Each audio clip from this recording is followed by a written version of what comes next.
Type 2 diabetes is the initial step to treat that, to put it into remission, to normalize your A1C is just to cut carbs.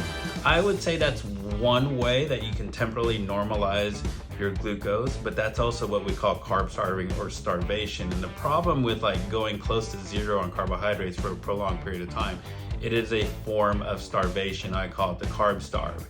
And you're not gonna be able to work out. You just don't have enough fuel. And so you're like, oh, I'm just gonna do keto, I did carnivore, I put my A1C in remission. Good luck with that, because you probably will normalize that A1C, but I wanna warn you, that's not a great solution. It's not a long-term solution. Because then when you're not working out, your muscle mass shrinks, you become sarcopenic, or you even lose even more muscle mass.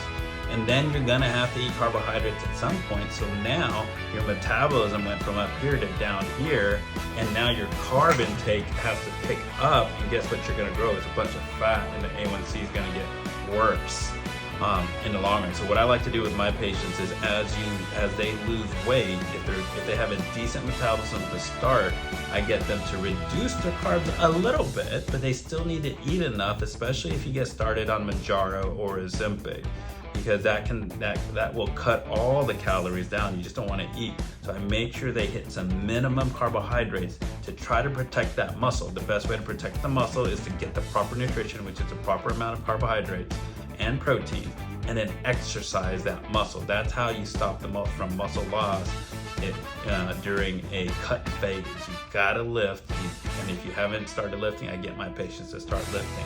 I hope that those hints help you if you have type 2 diabetes and you're like, I'm just gonna carb starve. That's a short-term fix with long-term poor results. I'll see you at the next video.